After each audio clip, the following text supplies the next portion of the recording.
nandito na kami ngayon sa destination namin sa maliit na project ko dito sa Las Piñas sa BF Almansa. So ayan, ang itsura ng garden na landscaping ko.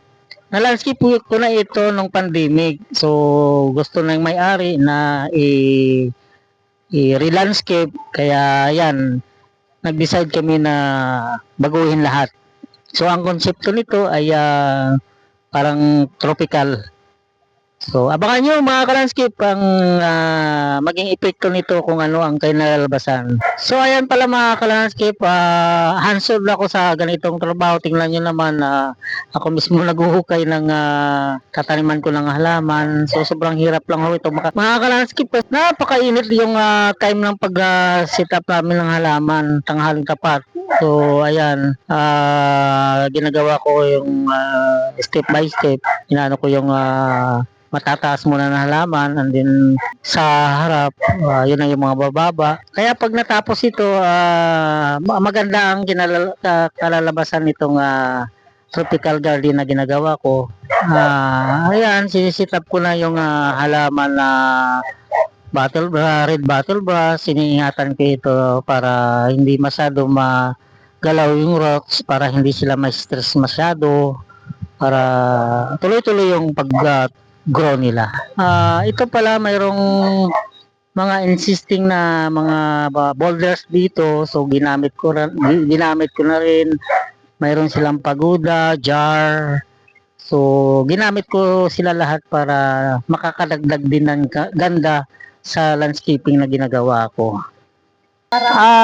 Ayan po, yan na yung result ng aming ginawang maliit na pocket garden. So, yan na yung effect niya. Tingnan niyo po. Comment lang pagka pangit. Halika dito, halika. Ano nga wala mo? Ano nga wala? Ay, Daitilma. Ganito po gagawin mo. Since bago yung tanim natin yan, kailangan mo sa ng diligan ng 3 bisis sa isang araw. So, umaga, tanghali. Kaya ko sinasabing magdilig ka sa tanghali para may laban sa init ng araw. Kasi pagka magdilig ka ng umaga, mga 6 o'clock, pagdating ng tanghali, dry na eh. So, hindi pa sila nakaugat dyan sa lupa. So, yun ang proseso ng pagdilig mo para hindi sila may stress. Tuloy-tuloy yung ano nila. Tuloy-tuloy yung pag-grow nila. So, 3 times a day. After nun, kahit twice na lang. Basta maganda yung pagdilig mo, lagi siyang ganyan na parang wet block sa tingnan. Yun lang yung ano mo gagawin mo sa loob ng 2 linggo para continuous yung pag-grow niya.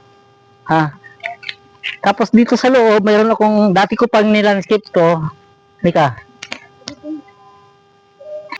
Ayan, dati kong nilandscape, kunting retouch lang.